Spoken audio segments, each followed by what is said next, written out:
So I'm going to reset the clock and give the call to the member for Warringah. Thank you, Mr Speaker. As I said, I move amendments 1 to 5 as circulated in my name together.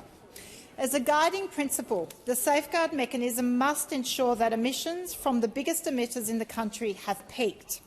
My amendments insert that into the objects of the Act, identifying that aggregate covered emissions from the operations of designated large facilities decline.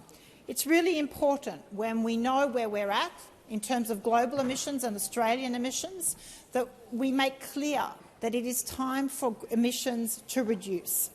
We have had warning after warning, and recently the latest report from the UN IPCC relating to global temperature estimates and where we are tracking. And we need to make sure that those large facilities understand that from here on end their emissions must reduce.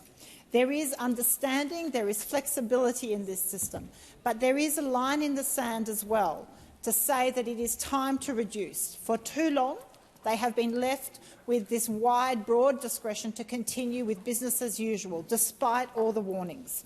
So it is incredibly important. This amendment makes very clear that now, in practice, gross emissions must decline to 2030 for large facilities. Any increases in production must be done more efficiently. So this is not a cap on productivity, but this is a cap on wasteful productivity, or productivity ignoring all the issues and the warnings around emissions and global warming. This is saying that productivity must be done at best practice. It must be done more efficiently. And any new entrants must displace less efficient facilities or come in at net zero. Amendment 1 inserts a new object that aggregate covered emissions, i.e. gross emissions, must decline. Complementing that is Amendment 5, which prioritises the use of safeguard mechanism credits before the use of Australian carbon credit units. The safeguard mechanism credits are generated within the safeguard mechanism. These will be real abatement. These are important. If there is a hierarchy and priority around abatement, it must be first on-site abatement, real abatement, and then to turn towards credits. We know safeguard mechanism credits are generated within the safeguard mechanism. They represent facilities reducing emissions by more than the mandated emissions reduction set by the government. This is good. We want to incentivise this. Therefore, they represent genuine abatement of emissions from within the safeguard facilities, and they should be used first before other offsets through the Australian carbon credit market.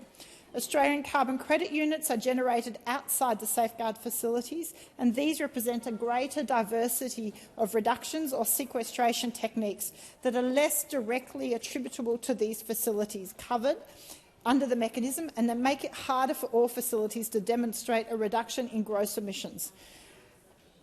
We need to also have the discussion around caps on offsets. So finally, I believe that for existing facilities there should be a cap on the use of Australian carbon credit units to offset emissions. Amendment 4 limits the use of offsets to a maximum of 90% in the first year of the scheme and decreasing by 10% per year thereafter. Again, this is consistent with the goal of reducing gross emissions for facilities covered, forcing investment in improving the carbon efficiency of production and genuine abatement.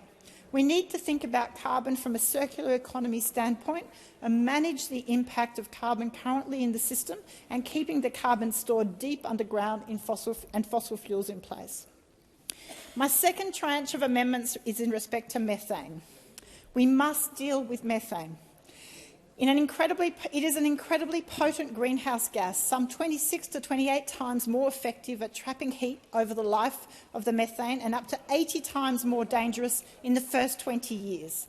To that end, the safeguard mechanism must enact global best practice in understanding our methane emissions, be more transparent at reporting them, and set limits on the amount of methane that can be emitted by facilities.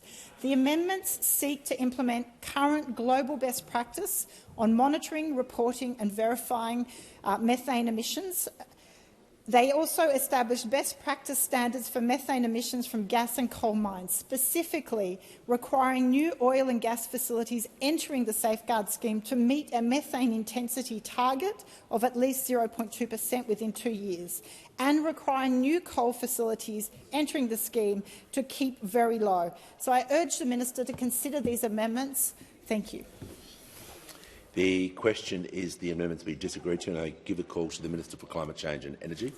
Thank you very much, Mr Speaker. As I indicated when I closed the debate, the government won't be accepting or supporting any crossbench amendments at this time. I thank all honourable members on the crossbench for their engagement. There are many meetings with me over recent weeks. Several of the things that the honourable member for Warringah has put forward will be covered by very similar amendments in the Senate. Not all of them, but several of them. In the interest of clarity, we'll process those to the other House, not this House. Accordingly, we won't be supporting any amendments moved by the crossbench today.